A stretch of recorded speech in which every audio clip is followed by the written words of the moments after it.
Hi everybody, I'm Michelle Adams from ProWritingAid, and today we are back again with JoEllen Nordström, our favorite editing expert.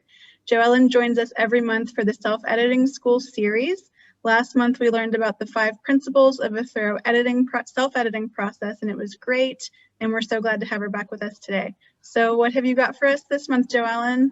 We're going to talk about editing faster and more effective. And the basis of this is using the 38 story elements, which we're not going to be able to cover them all tonight because we have only an hour. So I'd have to kick it into overdrive, which I could do. I'm a former auctioneer, but we'll do the basics and then the principles we have there. And we do have a checklist for everyone that they can follow along and download that. So that's no problem. And then if you have any questions, we'll take it at the end and we'll try to get as much as we can. Yeah. That sounds great. I'm going to go ahead and disappear, and I will be back at the end to answer questions. Awesome. Awesome. Awesome. I'll just share my screen here. And so welcome everybody. It's good to be back here. I love doing this. I get more and more inspired all the time, and it's very cool to see what your questions are and what you need help with. So please keep those in mind and enter them, and I'll try to do my best to answer them as best I can. So it's about being faster and more efficient this time when you're doing self-editing. And again, part of the, oh, are we going to see this every time I do this? There we go. And then we need to make sure that, you know, to do that, you are using the same foundation as the professional editors out there. And it's not that you necessarily have to, but the more educated and self-aware and conscious you are, the better communication you can have, the more knowledgeable you'll be and aware of what you're doing when you're doing your self-editing. And that allows you to request an edit that's on a much higher level than you would achieve not having this information. Plus, I know there are many of you out there who just love to do it yourself, and you are very good at learning and putting that together. So we do encourage you to apply this as much as possible. So the story arc is what we're talking about today for those of you in the fiction, and we're going to divide it over 3 different areas, which is the characters, the settings, and the plot. So as I mentioned, there's 38 areas there, but as I like to talk about, building strong stories is a combination of efforts. So it's the self-editing that we're doing today, and you will do this on your first round and all the multiple revisions as you go through the line edit. And you'll be using the writing tools such as ProWritingAid for the copy edit, which is your final edit before you go into formatting. And Fictionary has a fantastic system that they're using. That's an editing software, and we are licensed through them to use their professional editing software, and that's what we're discussing about today. And of course, then using a certified story editor, because it's not just the syntax and the grammar, spelling, punctuation. It's not just those rules. It's having the human knowledge and experience from publishing houses, from the genre and what works in a story, what makes it strong. So when you combine those all together, you have the best foundation you can. So again, we're going to talk about all of the rules and regulations and how to put that together. But at the same point, we'll also show you what we're doing there behind the scenes. So if we did write a book on this, Lisa and Christina and I, and it outlines all those 3 areas. So please feel free to download that. That is, again, based on the 38 story elements. Do want to mention that we're starting a new series this next week on our YouTube channel, First Editing's YouTube channel. And so if you subscribe there, you'll always get the notice. And each video is less than 10 minutes. So it's very easy to go through those. But again, 38 times 10, 308. We got 5 hours worth of videos that otherwise you wouldn't be able to do. So I'll do my best to touch on each of those. And again, this does start next week, so let me know. One of the important things you need to realize when you're doing editing is it's not a linear progression. You don't take steps and go up. It's kind of a cha-cha. It's 1, 2, cha-cha-cha. You're going back and forth again and again and again. So you're not directly going to finish and complete. You never really check something off and are done, because quite often it's so interwoven that you're going to wrap around back. So I love using this little spiral here. You start with the editing, you go into the overall umbrella of the story edit. You're going to get your beta readers, your copy editing, your line editing, your revisions, all that going through. And then once you've formatted, you go into proofreading and publishing. And that's a whole new step right there. So just be aware of what we're doing that. So tonight we're going to talk about, or today, wherever you are, 38 story elements for the strong story arc and how this helps you be faster and more effective, not only in your self-editing, but also your writing. So we're going to first start out by mentioning the foundation that you really need when you're starting your official structural edit. And you need to go through and identify each chapter and scene of your book. And, you know, chapters, we know that we normally do that, but I also want to mention that you want to be very consistent. So if you're using chapter 1 with the 1, you need to use it chapter 2 with the number 2, etc., or you need to write it out. But every chapter needs to be the same. And then when you go into your scenes, you need to mark those. Scene breaks traditionally had the 3 asterisks and you moved on down. There's lots of options now that you can use for that, but just make sure you choose one and use it throughout. And that'll help you define where you are in your book and how you piece together your story edit, not only in theory, but in the actual, you know, word count and layout and the structure that you can physically see. Part of this that'll help you and your editor throughout this structural story edit is going to be a blurb. You need to write the blurb. And the blurb is basically your promise to your readers of what the story is going to deliver to them. You know, what adventure are they going on? And this is very important because as we go through the scenes and the chapters, we want to make sure that we're being consistent to the overall storyline, the overall story arc, the overall plot, and putting it together. So the blurb really helps you define what you're doing, and it helps your editor ensure that you are delivering on that. And sometimes we get so far into the woods that we cannot see the trees. So we want to make sure that that is working there. You also want to count your words for each chapter and scene. And that's very important because you want to see that they're pretty much balanced throughout.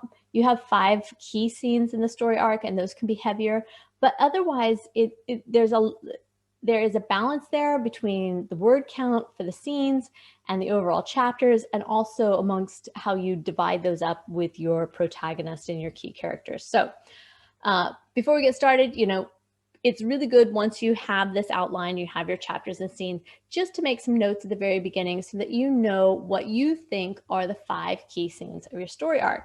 And that would include your inciting incident, which is basically when your protagonist encounters the problem. Something's happened, something's in the way now and have a challenge in front of them. Plot point 1 is when they make a decision that they're going to go forward and take on this challenge, and it really is a point of no return. So the middle is, you know, this is the meat of your story. It's everything, that plot, the journey, the adventure, everything that we love and engage in. This is where it really needs to keep your readers engaged and take them on the struggles and the wins of your character there. And then as we get to plot point 2, this is where we're really, you know, the point of no return. We have everything, we have to solve it. And whatever happens here, win or lose, it's going to happen.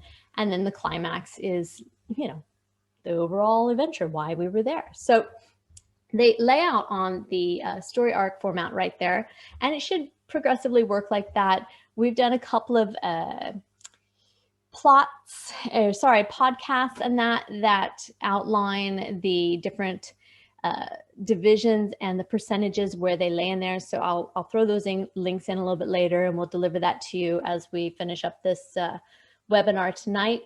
But again, it should look something like this. And the great thing is when you use an editing tools like Storyteller or Story Coach, which we use, then it really does this automatically for you. Or if you hand it over to an editor, they can do it for you. So again, it's very, very important though that you know this. It's not a formula. It's not a template, it's a form.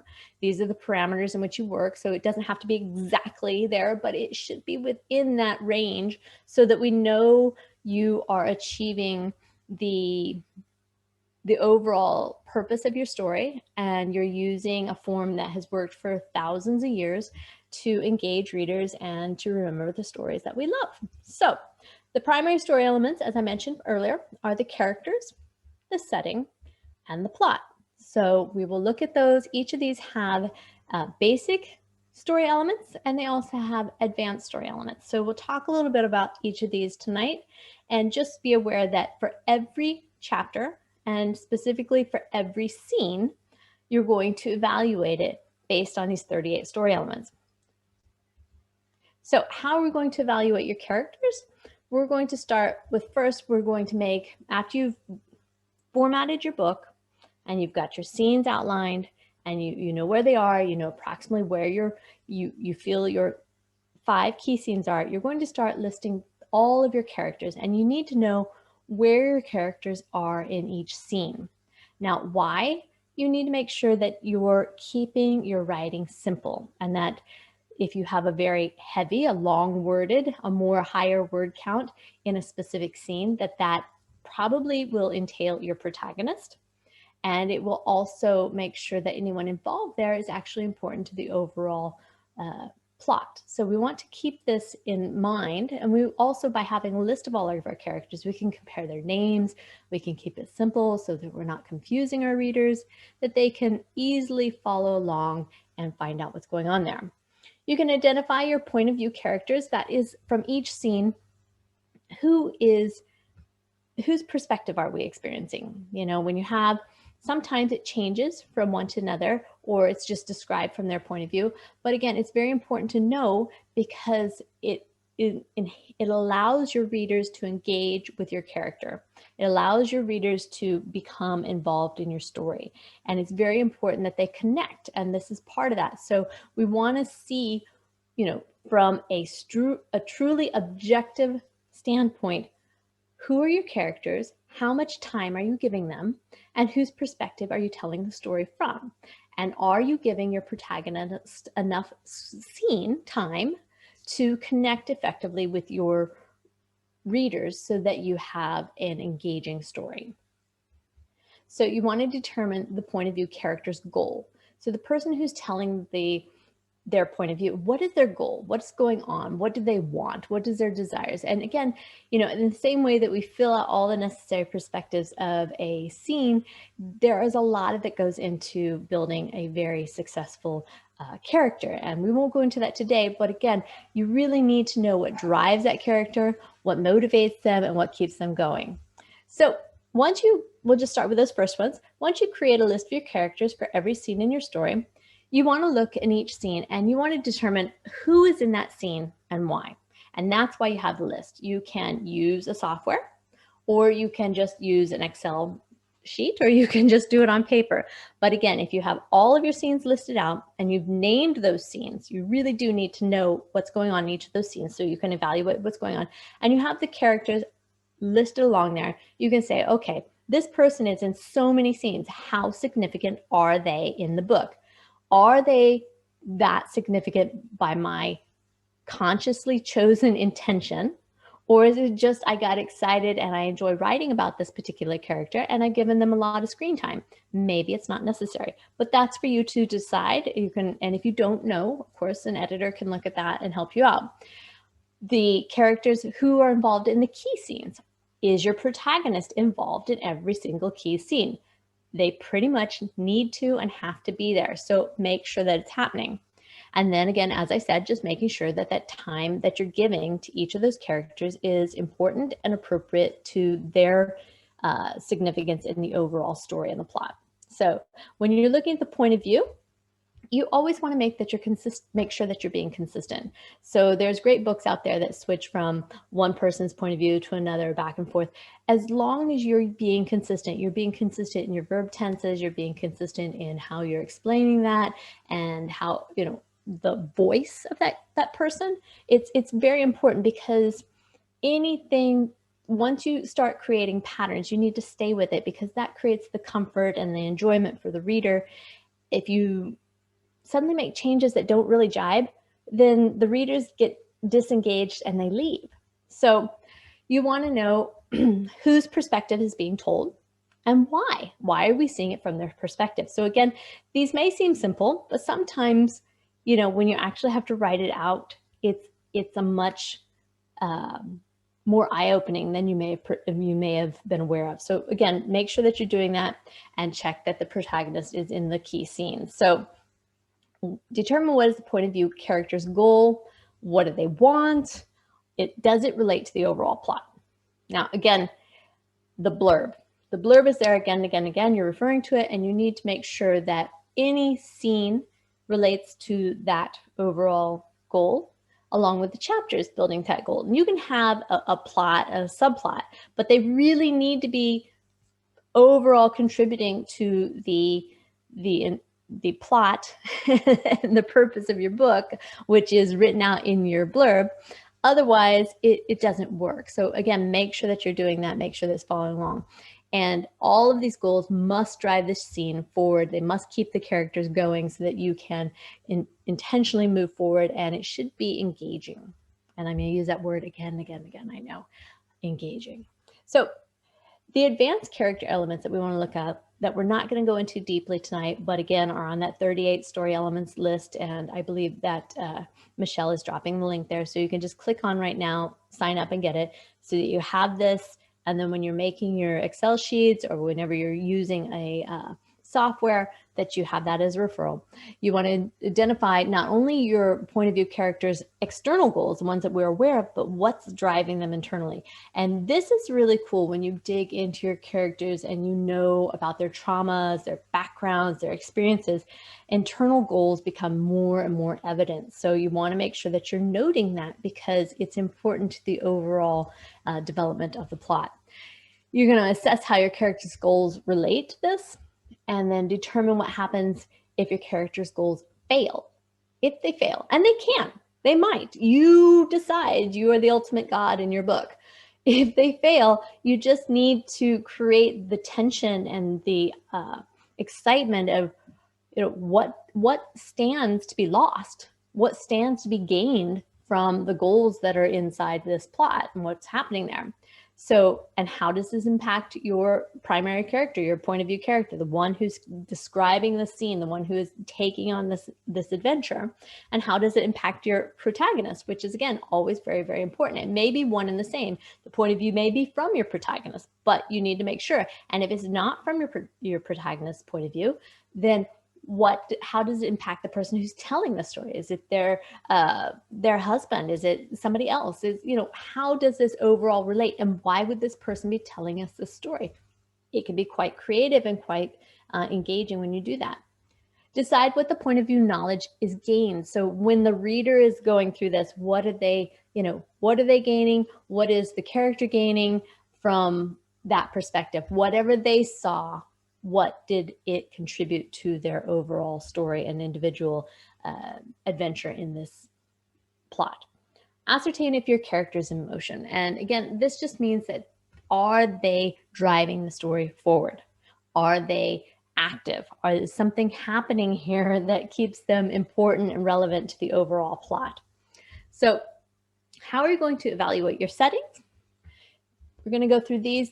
These are the basic setting elements, and they're more details. They're little details that we're going to look at, and you just need to go through, because if you use a combination of these and you know that everyone is engaged in every single scene, then you know that you're building a very strong foundation for a very strong story and a very strong book.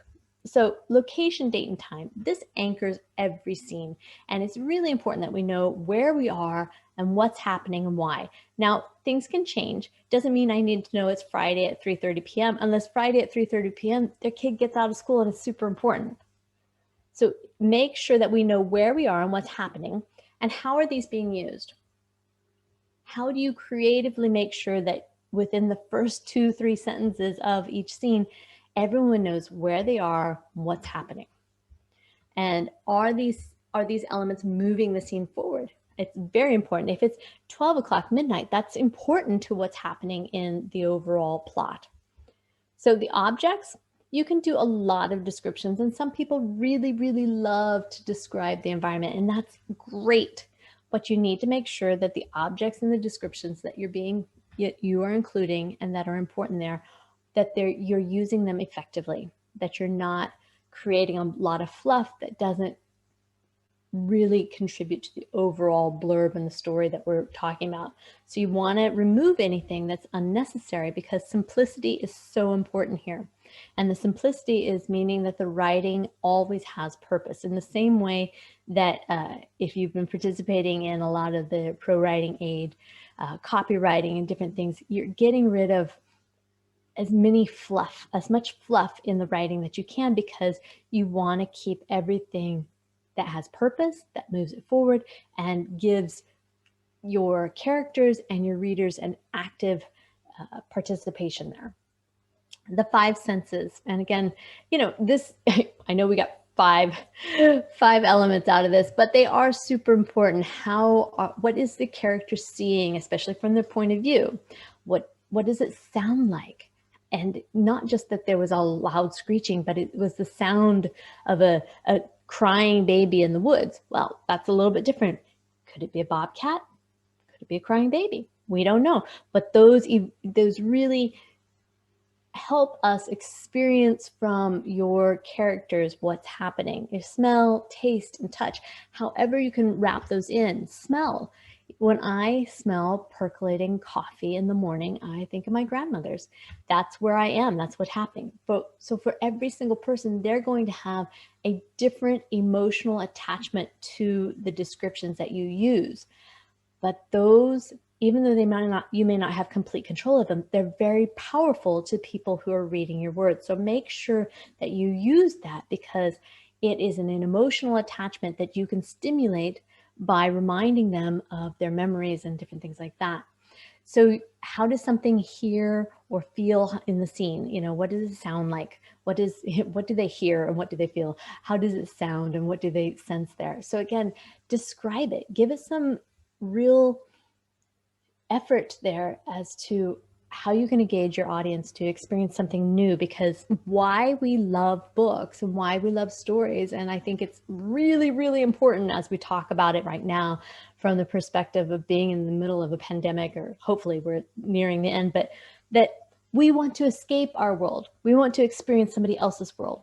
And the only way that we can truly experience another person's world is through the gift and magic of words. So make that happen. Give them the sounds and the feelings within those scenes to create that. And then use that, again, to create tension and develop the connection with that character. How do you feel about that character? How do you sense that they feel? How are you experiencing their world through their eyes? And make sure that you're doing that. So it's all about engaging your readers, because if you have no readers, you really don't have a book. You have a story for yourself, and that's okay. But other than that, I believe all of us are here to share that story. And the only way for us to truly share is to connect with people on so many different levels. And some people are auditory, some people are visual, some people, there are different connections that we each have. And so you want to give, by using all five senses, not just the ones that you love, by using all five senses, you are able to engage all of the readers in a very unique way and invite them into your adventure that you're taking them on. The emotional impact of your scene, you need to evaluate this, because how is this scene impacting your readers and how is it affecting your characters? Because really, it's super important that we realize what they are feeling, and do we feel for them? Are we empathizing? Are we engaging with them? Do we care? Because if something happens and we don't care about the character, then we're probably going to get up and go find a bag of potato chips or something and just disappear. So please make sure that you're thinking about keeping it emotional and keeping it engaged for your readers. And that means that your characters need to be emotionally committed to what's happening in the scene. Now, the advanced setting scenes, there is something such as a location split, is which when you move from one point to another, it's very important. It creates some interest there. And weather is like, I think we overlook it a lot, but if you're in the middle of a storm, what does that mean? If you are in the middle of a, lightning, thunder, storm, and you're out in the woods, that's very important. But if you're someone like myself and you love the lightning and the rain, then it could be relaxing. It's just however you choose to engage it. Are they homeless? Are they cold? Are they lost? Is it dark? Is it, whatever may be happening there. Use the weather because it really adds to the overall emotions that the characters experience, and via the character, how your readers are experiencing the setting in which this alternate world that you've created and invited all of your readers in so that they can participate. So the third part is we want to evaluate the plot. And the plot is, again, your overall story, the journey you're taking them on, the reason we read the book. You made a promise to us in the blurb. Learn more about your blurbs. And we're going to follow that along. And so make sure that the plot goes through. So we've named all the scenes, every single scene from beginning to end. We've divided them up. We've counted the words. We've outlined which characters involved. And we also have named that scene. There's a couple advantages to naming the scene. It makes it easy to find, easy to move around, easy to identify.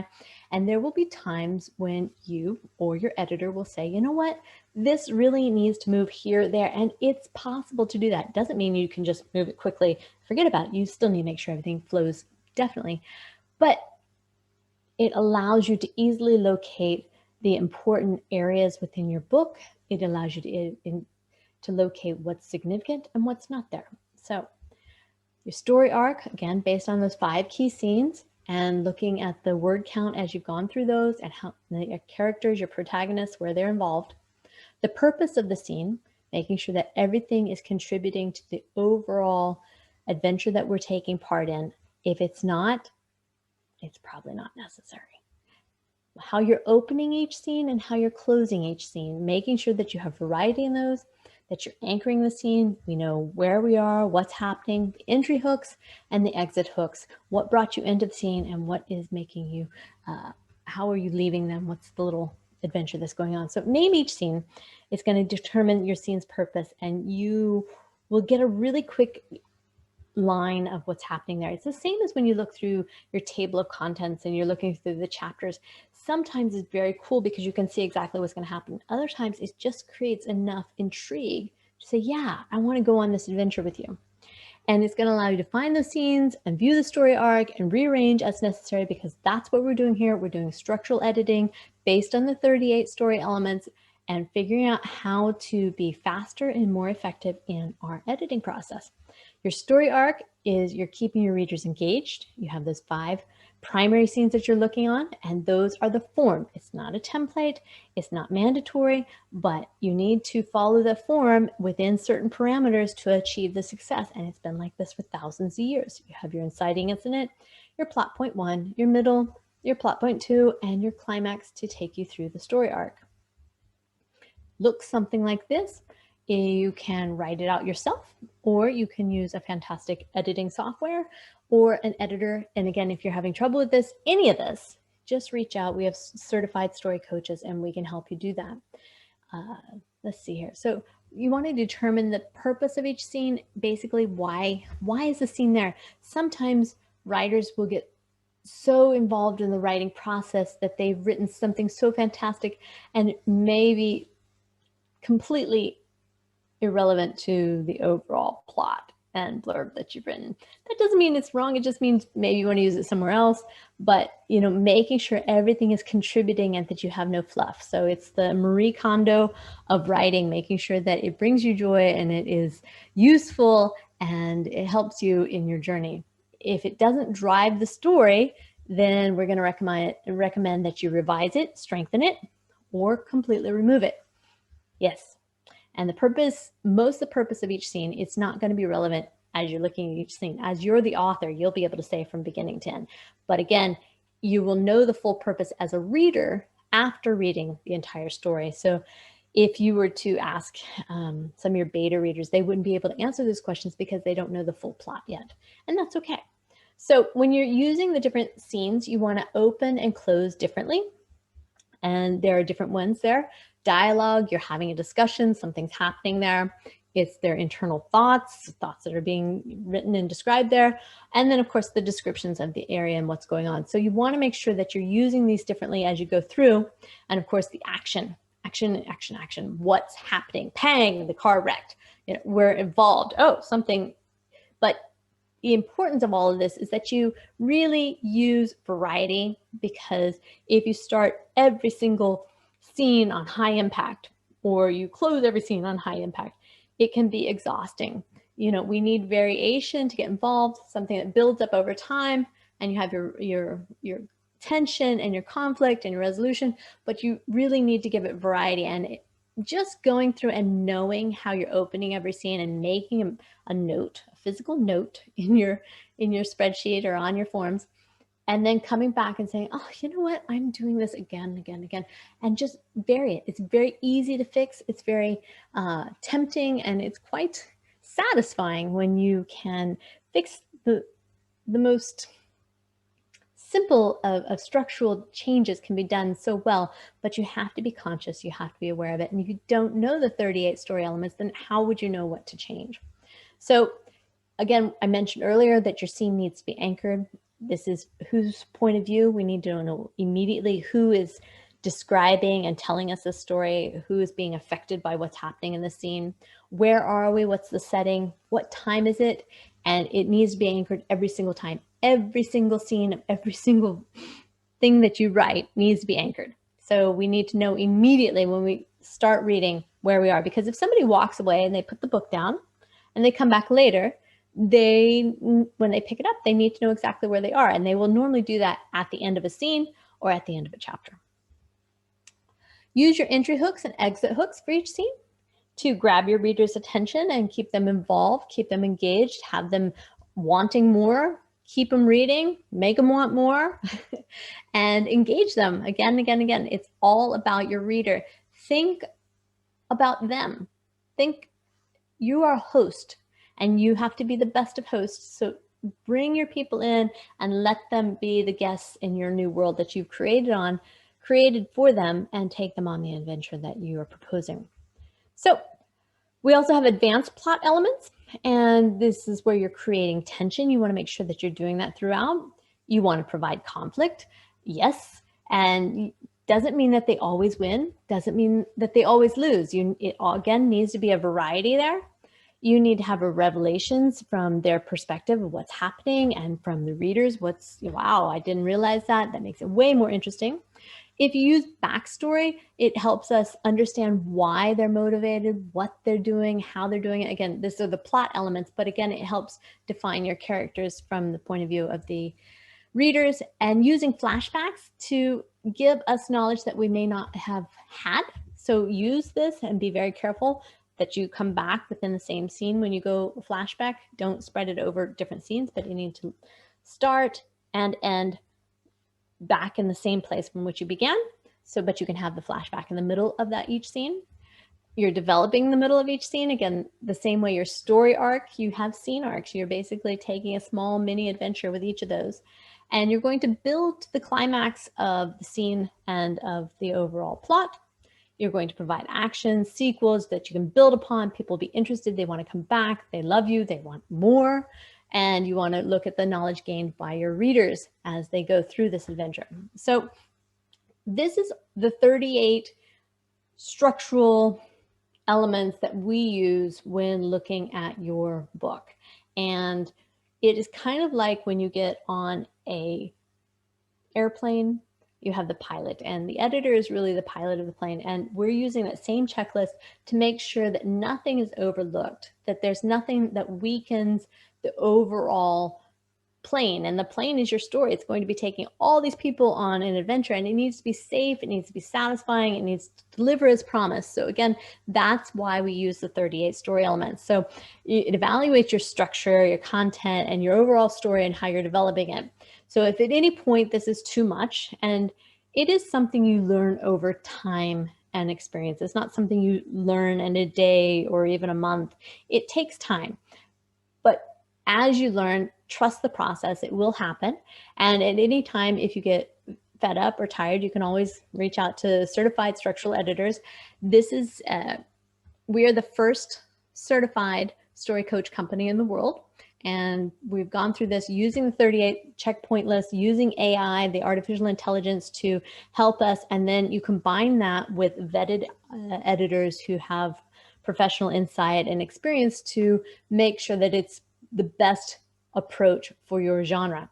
Again, rules are there to be followed, but we can break them as long as we understand and are aware that we're breaking them with purpose. So you're going to get additional feedback at any time you want a free sample. Send us your manuscript. We'll be glad to go through that. So they'll finish the structural edit for you.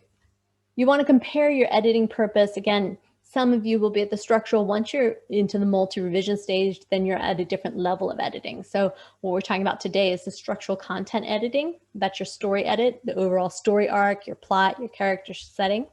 Once you've passed on to that, that's where you start getting more into the syntax and the grammar, spelling, punctuation, those rules that most editors are known for. And that's when you do the line editing, which is the multi-revision stage. And then the last part is the copy editing, which you can continue to do copy editing, especially when you're using ProWritingAid throughout your writing.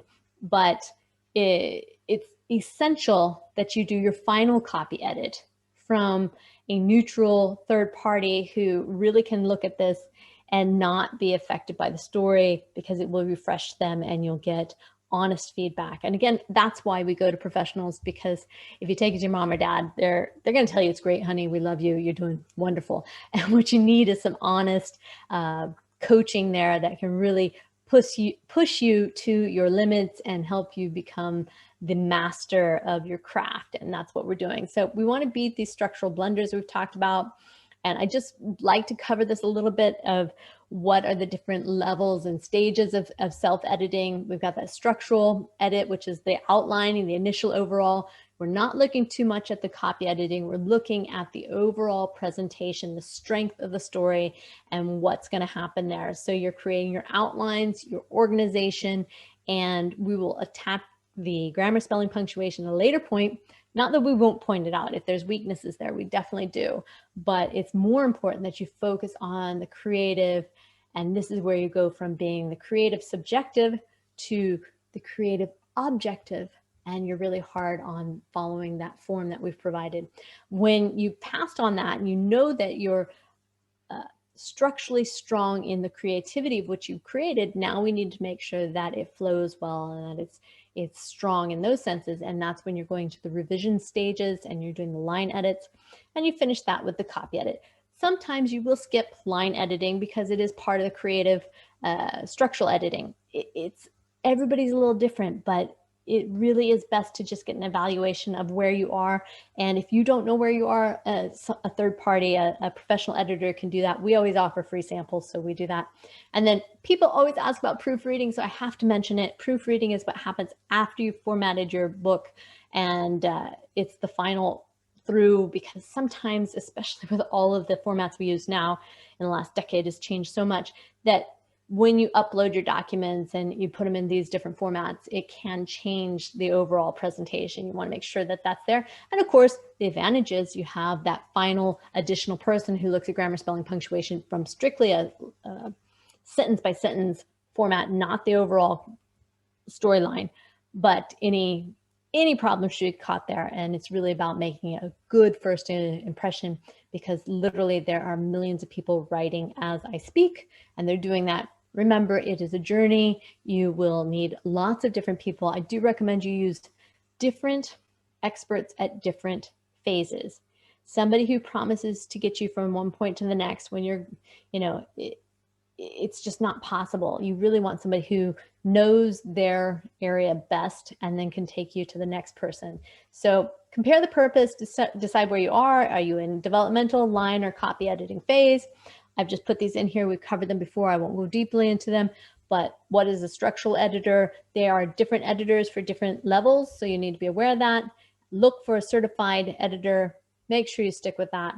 I know I'm watching my time here. I want to give time for questions and answers. Look at your copy editors. They are trained differently from a structural editor. As I mentioned, the certified editors we have, this is a huge investment. Not only do they have their training and their education and their background, but now there's this fantastic new software out there that allows them to be certified, and it takes lots and lots of time and energy, and they edit together and they tear it apart, and they're tested on your behalf. And then you use the certified editor who is also an expert in your genre to achieve the best thing for you. Now, a line editor and a copy editor, completely different. They're trained in different ways because they're looking at the grammar, spelling, punctuation, and not the overall structure. So it's the same as if you are going to a bone specialist versus a skin specialist versus, you don't expect a general practitioner to do it all. When they know what your needs are and they can define it, then they put you in contact with the specialist who can help you exactly as you are. Through some links in here, you're going to get copies of this presentation. So please click on those, reach out. You can always email me and find out where they are.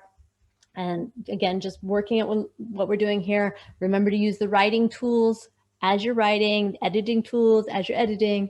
Do the self-edit first, learn the basics, revise again and again. Love this, Malcolm Gladwell, one of my favorites. Just keep rewriting, stick with it, you can do it.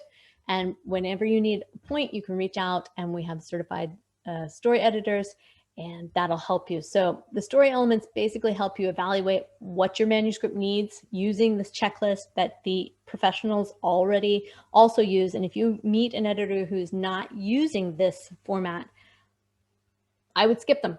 That's just the way it is. I've been in this business for a long time. We've had over 50,000 editors come through our doors, and we only provide quality. And I would advise you strictly, doesn't mean that the right editor for you is in my stable, but you need to find someone that you click with, but make sure they have the right skills behind them. Discover how to engage your readers effectively, because that is why you're writing, absolutely why you're there, why your book exists. Use the self-editing daily, master your craft, and decide where you are. Want to remind you, we'll be covering each of these 38 story elements on the YouTube video series that we have coming up. So please subscribe. There's links in there, and we will put it in the chat.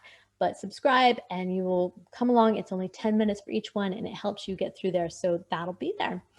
And that is my presentation. 45 minutes on the dot. I'm going to skip this out.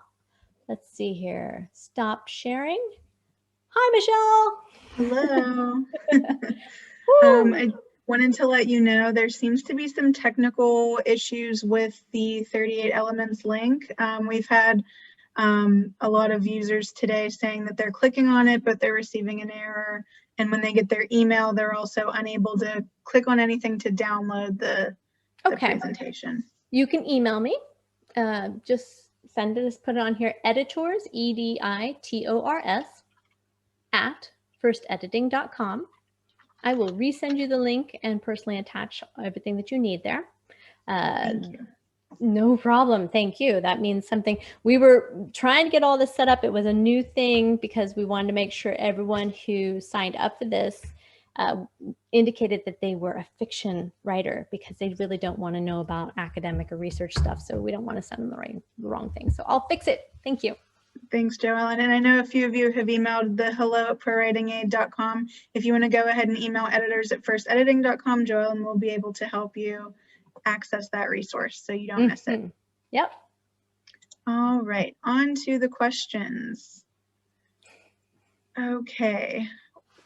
Our first one, what is the best or easiest way to edit adverbs and adjectives? The best way to edit adverbs and adjectives. I guess to edit for them. Yeah, I mean, you can use an editor or you can use the ProWritingAid tool. It's really going to be the best way because it's going to be a point by point. Not sure I can dig into that much more than that, but use a tool. They'll help you through it. I'm just going to let my tech guy know that we are having problems as we speak. No problem. Who knows? It could be fixed before we're done, right? Right. Okay, go ahead. What's our next question? All right, our next question, the user says, I have a long document. What is the best process for editing the whole thing? A long document, the best process for editing the whole thing is, to really approach it in this manner. You're going to go through each scene. So if you know where those are, and if you are complete with your manuscript, then you can begin the structural edit. If you're not done, then just wait until you finish it. But once you've done that, you need to break it down, make sure that you've divided your chapters, divided your scenes, and then you have the 38 story elements that you're going to go through each of those. If you feel that this is too big of a task, or you want help, or you get halfway through it, then reach out to us and we will again show you the methods that we use, and or we can do it for you. So again, a large one, a large one or small one. Normally, a structural story edit, a story edit goes anywhere from 70,000 words or more. 70, 80,000 is on the low end and up to 250,000 words. So I'm not sure which is large. Different people, different sizes, bigger than a bread box, smaller than a refrigerator. So, but yeah, make sure that you divide it into the process that we've talked about and use the checklist there. All right, our next question is regarding the story arc. The user says, I'm confused about what middle actually refers to in the plot, broad or specific? Okay, this is one of those situations where it's an old saying, you took your half out of the middle when you lay in the middle of the bed.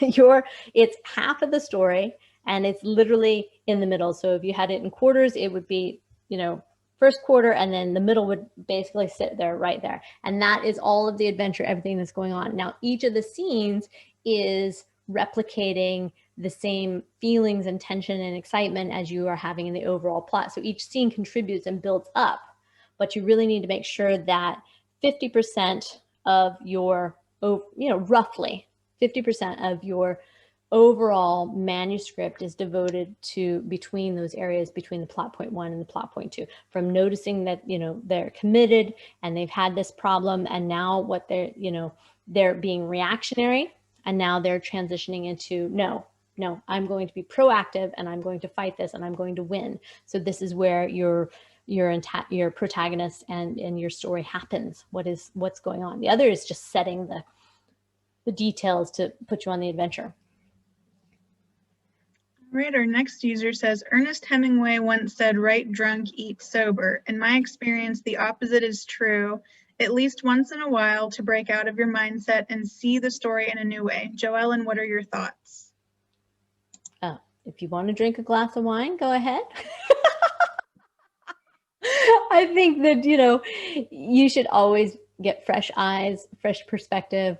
Putting your book down and coming back to it is always helpful. We don't recommend you go straight into your structural edit immediately after writing, because you do need a break. Your brain needs to allow it to sink down. And when you come back, you'll see things with a better perspective. There's other techniques out there, which we've talked about earlier on self-editing, from reading from the back to the front, reading the last chapters first and going through and breaking it down. But again, yeah, you need to have perspective. And I think that was the question overall, is how do I, do I keep attacking it? No, actually you need to take a break for your own benefit and others. It's the same reason we sleep at night. Our brain needs to relax and process everything that it needs and throw away everything that it doesn't need. And that's what you're doing with editing, is you're processing everything that's really contributing to your overall story and strengthening that story arc. And what you're doing when you're editing is you're getting rid of anything that's not supporting, anything you no longer serves you, you can release. You can tell I've been into yoga. No longer serves me. Okay, our next question is, how long would a self-edit, as you're describing, of a 100,000 word novel typically take? Well, for many editors, it can be different ways, but we deliver ours 100,000 words, and you can go onto our website and just upload it. It'll tell you exactly what we promise. A structural edit is a little bit more in depth, but you're going to get it within the month from us. And it normally will be less than 3 weeks, because our editors are trained and vetted and certified, and this is what they do day in, day out. When you hire freelancers, they have other commitments. It's a gig economy, as they say nowadays, or, everyone's got a side hustle, whatever you want to refer to. And therefore they have to balance family and life and, making money and whatever they're doing. Whereas all of our editors are full-time, and we manage everything behind the scenes for them, so that all they've got to do is give you the best attention and the best care that they can. So we'll take care of the marketing, the sales, and all that other stuff. So less than 3 weeks from us. Okay. This user says, can you have too many characters in a novel? Also, do you need to name every character if they aren't that important? If they're not that important, I would ask yourself, are they necessary? And yes, the characters who are involved, who are contributing to the overall story, should have names. But what you can do is combine characters into one person so that if you have too many, you can, if the action needs to happen from a third party, it can happen from the sidekick who's not as significant as the protagonist, antagonist, and different things like that, but still has a purpose. So do not overload your story with too much. It needs to be simple and clean. In the same way your sentences need to be simple and clean, but it needs to be identifiable and it needs to have purpose. So again, make sure that the reason why we make a list of all the characters is to also make sure that they're not confusing. If you have Sally and Susie and Samantha and Cimarron or whatever their names are, just the S's alone can confuse them. They don't remember all those characters and it's frustrating for your readers. So think about, are all those characters contributing to the story? If not, eliminate them, combine them, and simplify them. Okay, our next user says, are you familiar with try-fail cycles and that the protagonist should face 3 of them during the course of the story? Appreciate if you could discuss this and the best ways to check them during the self-editing process. If you have that formula, then you want to follow it as outlined. There's no firm rule there, but again, try, fail, succeed. Again, those are part of the processes and they're what they're building up. So I didn't get the whole question there. Try, fail, succeed 3 times. If that's what your story needs, absolutely. The number of 3 is pretty powerful because you try again. Once you get beyond 3, it's too much. So that's the reason why it works. You can have a little more, a little less, depending upon your work there, but it would have to be evaluated on the individual story, the manuscript in itself. But yes.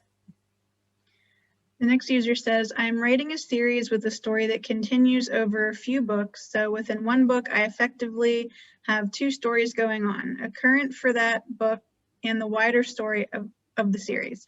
Do I use all 38 elements for both when the main plot of the series is a backstory in different books, or does the series story follow different rules? Should I have the same editor across all books in the series since the stories are connected? So that was like 5 questions in one. Hope you remembered all that.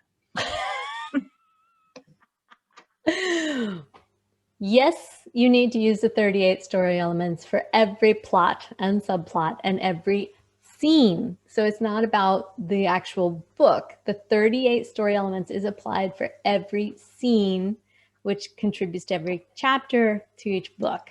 And so that's one of your questions. You want to, the checklist is there so that you're not overlooking anything that strengthens your overall story. Going into backstories and things like that, subplots, those are important, but make sure that they contribute to the blurb for the individual book. It sounds like a structural situation that you're going to need to evaluate. You can use the same editor if you have success with the first one and it's getting to know each other.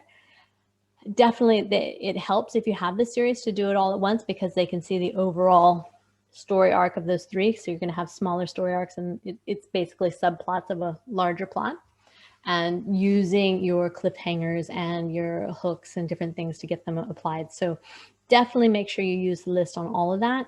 Make sure that your subplots are supporting your overall plot. Everything needs to come back to that blurb, and you might have one blurb for the series, but you're going to have a blurb for every single book. And if they are irrelevant scenes happening in there, then you may want to get some professional help to determine where it supports your story the best. Okay, where can we get this same type of instruction for nonfiction writing, mainly memoirs, short stories, and historical biographies? If it is a story, that means it's transitioning over and it's not just motivational and inspirational without an actual event happening. If it's literature, there's a story going on there, then you can use this process. There are other outlines out there for nonfiction if you're trying to write a executive book for sales or marketing or those kind of things. That we do have book coaches for that, and you can come to us. It's totally different because we don't have the licensed software. But memoirs, if you're using stories to tell, then of course those fit into that, and that you would be using, even though it's based on historical actions and times and dates, which means you're going to have more citations and annotations to take care of. You can still use the same process for that as long as it's telling the story. Okay, at what stage do you stop self-editing to either pass off to a professional editor or start querying? I feel like I've been stuck in editing forever because I do some structural editing, line editing, copy editing, etc., and never feel like it's good enough to hand over to anyone. Oh, well, I think you're saying that you're done. What I'm hearing is, I'm tired, please somebody help me. Somebody tell me when is it good enough? And you know, personality types can hold us back sometimes, but that's why we have people who sit in this profession all the time, and they sit there and look at it and say, no, this is strong enough, this is good. Or the better point is, if you bring in a professional editor now, when you've been stuck for so long, they can tell you where to put your time and effort. You know, when it's so big and so much, it's just, you have to eat it piece by piece. But where do you start? How do you take the low-lying fruit first and say, okay, these are your successes. These are your challenges. This is what's missing. This is what you can eliminate. And that's what we're doing here as an editor, is saying to you, you know, really, those 4 things are super important. And so I would reach out to an editor now, and you're welcome to send it to us. We'll look at it and evaluate, you know, what you want to have. Or if you've been editing a lot, maybe you're structurally done. Maybe you're ready for a line edit. You never know. I don't know you as a personal writer, but it's worth getting the professional recommendation of what do I need, because an editor is not going to let you walk away. A good editor is not going to allow you to get less editing than what you need, because it doesn't only make you look bad, it makes them look bad. Their job is to make you look good.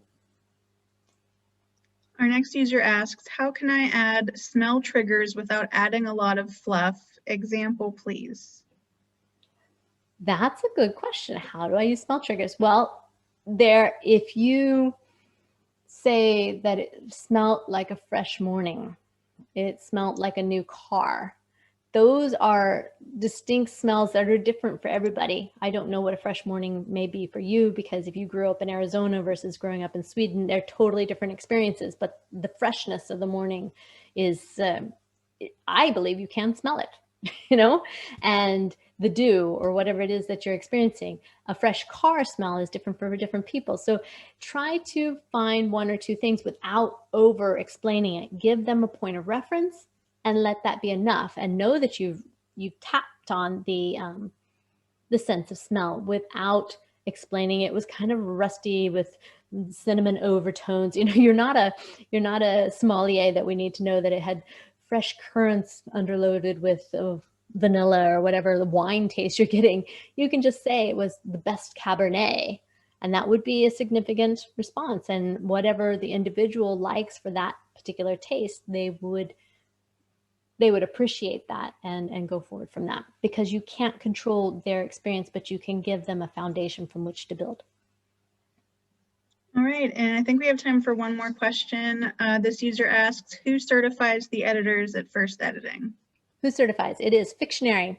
Fictionary does, they have a fantastic professional, that we have a professionally licensed software that we use from them called Story Coach, and they provide a editing software for writers, which is Storyteller, and you can use that, and it's based upon those 38 story elements. That's why we're doing the series. We've been doing the series through our podcast, and now we're putting it out on the video, and we're going to release that one by one to cover each of those.